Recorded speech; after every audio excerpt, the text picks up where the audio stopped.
Hello and welcome to another video from Midas Touch Toys, Games, Collectibles.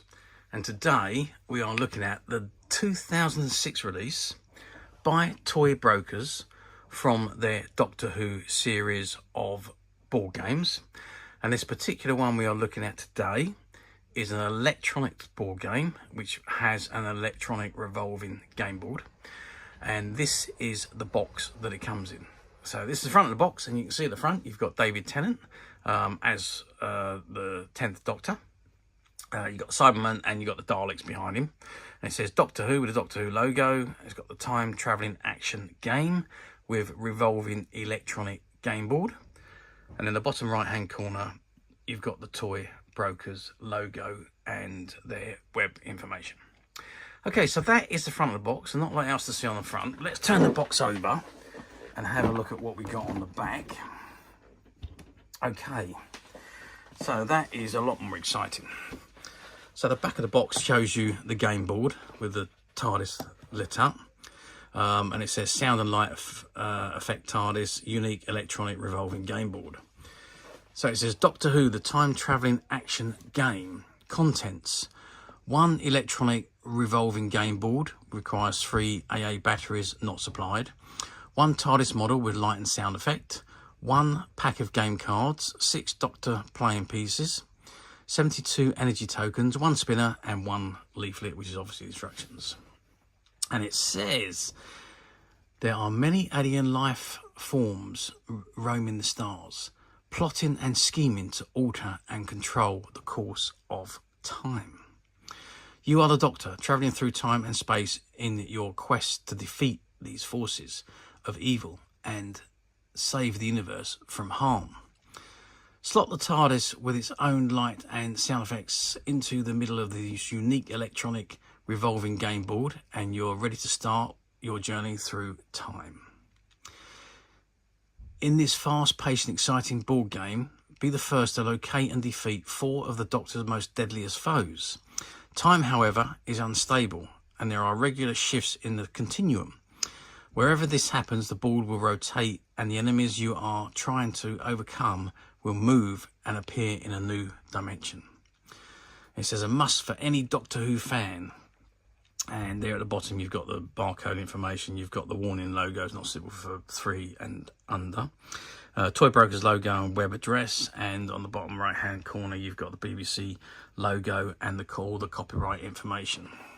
And there of course you can see an image of David Tennant as the 10th Doctor, as he was in 2006, and just behind him is an image of the TARDIS. And as I say, there is the game board. It's a sound and light effect TARDIS unique electronic revolving game board. You've got the spinner, you've got the cards, and you've got the tokens, the energy tokens, and then of course you've got the Doctor playing pieces, which is shown on the board. Okay, and before we have a look at the game itself, let's just drop the box down. And what does it say on the box there? It says 7 to adult, 2 to 6 players. Doctor Who the time travelling action game with revolving electronic game board.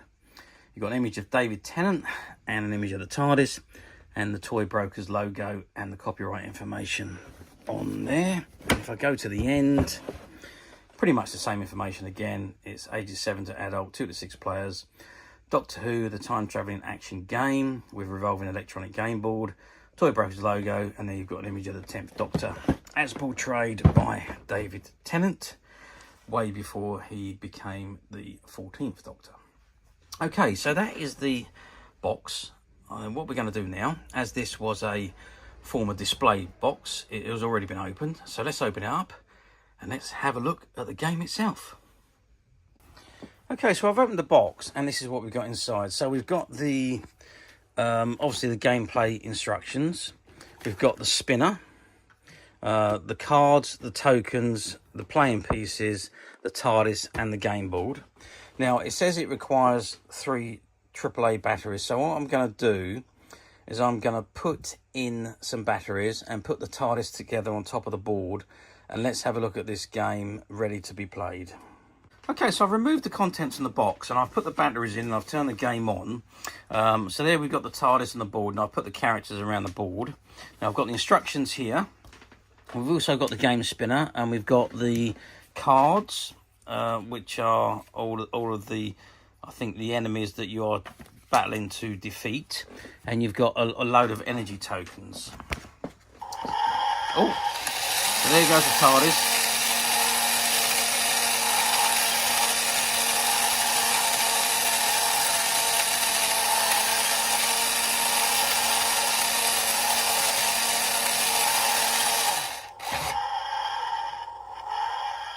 Okay, so you get the TARDIS sound and the board rotates. So, it says, the object of the game. It says, there are many alien life forms roaming the stars, plotting and scheming to alter and control the course of time. You are a doctor travelling through time and space in your quest to defeat these forces of evil and save the universe from harm. And it shows you how to set the game up and turn the game on. It also shows you how to put everything together, so the spinner and so on. And it says then how to play. So it says each player looks at their alien cards, making sure they keep their contents hidden from the other players. The cards will show pictures of the aliens each player has to locate and defeat in their battle to save the universe. The youngest player starts by spinning the spinner, trying to land on the picture of one of those 4 aliens. The player moves their playing piece in any direction they wish along the silver time lines.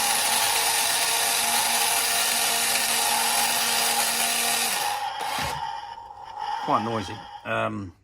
Along the silver timelines on the game board, they can move their player piece any number of spaces up to and including the number shown by the outer ring of the spinner.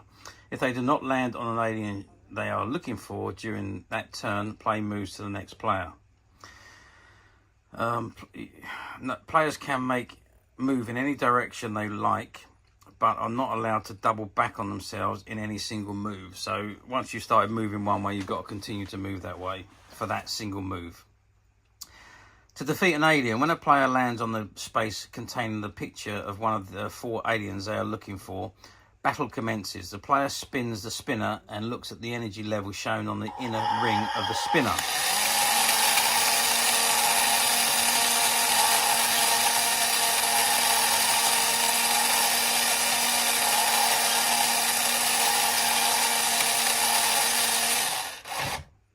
Yeah, it gets a bit noisy after a while, it does.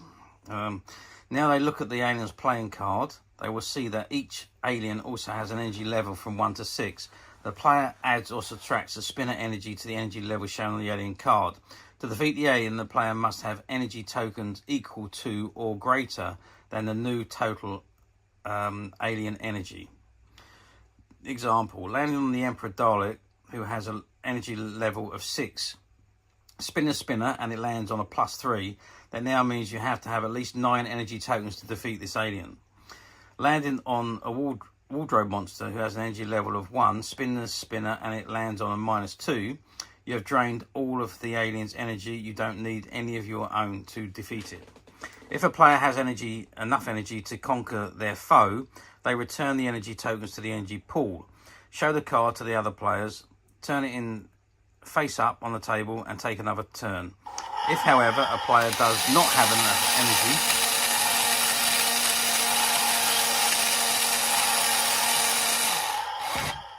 okay, I'm just going to turn that off because that's getting quite noisy.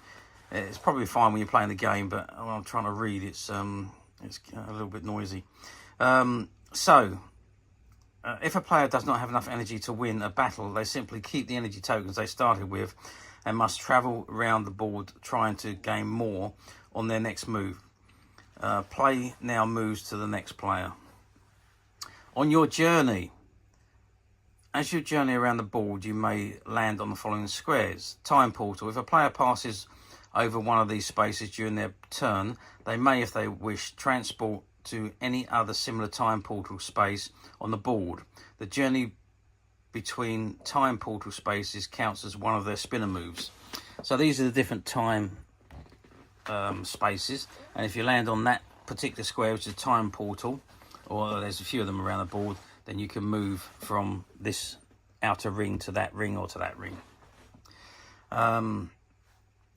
Energy regeneration. If a player passes over one of these spaces during their turn, they may stop if they wish and try and increase their energy reserves. They spin the spinner and look at the inner dial. If they are lucky enough to spin a positive number, they take equivalent energy tokens from the energy pool. If, however, they spin a negative number, they return the equivalent number of energy tokens to the energy pool. Ooh, could be quite nasty. During energy regeneration, if a player spins a negative number but has insufficient energy tokens to return to the energy pool, they must pay as much as they can and then miss their next turn. Landing on another Doctor. Only one Doctor can occupy any single period in time. If a player lands on a space occupied by another Doctor, they and their opponent, they send their opponent back to the start. The universe is a very unstable place. From time to time, there will be shifts in the time-space continuum. When this happens, the TARDIS light will flash, its destination sound effects will play, and the ball will start to spin, moving some of the aliens and other spaces to different points in time and different positions on the board. If it's your turn during a time continuum shift, if you have not started moving your playing piece when the shift begins, wait for the shift to end and then have your move. Helpful note, waiting to the end of the shift will allow you to move in a different direction should you wish to. If you already started moving your playing piece when the shift begins, you must continue in the direction you were already travelling and complete your move. When the shift ends, lift your playing piece and see which space is now occupies and take action accordingly, if they now occupy a useful space.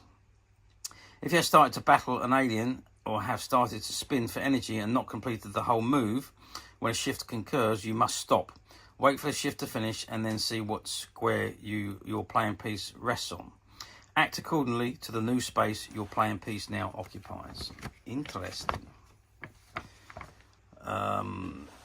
It says, for all other players, play continues as normal on their next turn after the shift.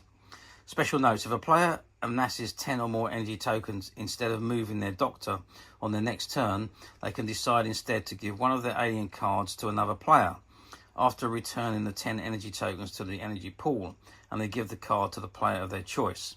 Play then moves to the next player. The player receiving the card now has the task of defeating this alien. As players travel around the board, they will of course cover up squares. If you are trying to find an alien but cannot see it, you are allowed to lift up other players' pieces. Just make sure you put them back where you found them. Winning the game. The winner is the first player to battle and defeat all 4 of their aliens and return to their start space. Note, players must throw the exact number to land back on the start spike at the end of the game. Even after defeating all of the alien, players must still spin for energy if landing on an energy regeneration square on their way back to the start space. Good luck, and remember that if you fail to understand any of these rules, don't despair. It's only a game, and as long as everyone's in agreement, the rules can be flexible.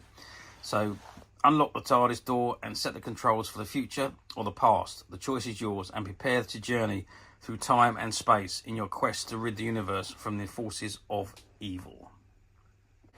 Okay, so that is the object of the game. Now, I didn't actually start the game first. So I'm supposed to turn it on and press down on the TARDIS light for 5 seconds to begin the game, and then the TARDIS light is flashing as the game commences, and every so often then you will get a time shift and the light will be flashing on top of the TARDIS, which I didn't do when we set it up originally because I didn't read the actual setting the game up instructions, as I'd already placed everything in on the table. Yeah, it's quite an interesting game. Sounds like a great game actually to play, and with the time shifting, it's going to make it a lot more difficult than what it actually seems with the ball rotating so often. Okay, so how well did this game do? Well, to the best of my knowledge, it done very well. It was one of the first Doctor Who games to be released, really, that was a proper board game with rotating, well, the only game, the rotating game, I should say.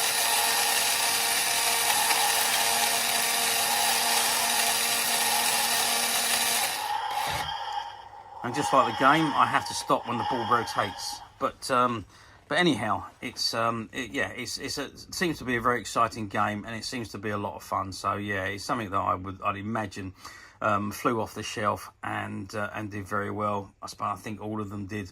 Although you don't really see this particular game around very often. This particular one we're looking at now was a shop display game. So it was displayed in the shop counter for quite some time before being returned to the box and retired to the stock room. And when the company closed down, we actually went in and bought out all their stock, and this was amongst it. So it's a mint condition game. It has never been played with, and I say was only used as a display game. Now, finding these games nowadays, well, you can pick them up on quite a lot of the platforms, really, but they are in used condition. I've seen some where the game boards don't work, or there's bits of the TARDIS missing. The TARDIS no longer, or the game board no longer rotates. So there's some that are available on the platforms, but you find that a lot of them have got some impediment that prevents the game from being played properly.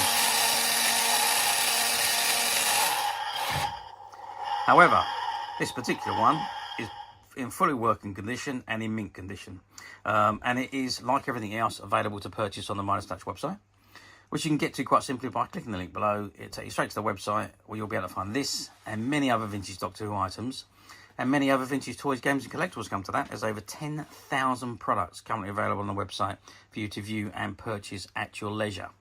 And don't forget to hit the subscribe button, because we are uploading videos for every new item that goes into the website. There will be something for everybody, and I am absolutely positive you're not going to want to miss this, because we literally have thousands and thousands of new items which we're shooting videos for and uploading on a daily basis. So if there's something in particular you're looking for, something old that you've never been able to find, something quirky you might want to buy for a friend, or maybe just something from your childhood that you like to own again to help you recuperate those long lost childhood memories, well, stay tuned, keep watching, because you never know, the next item we upload could be that item you've been looking for. Okay, that is it for me on this particular item. I do hope you've enjoyed this very short video. Thanks for watching, and we'll see you again soon.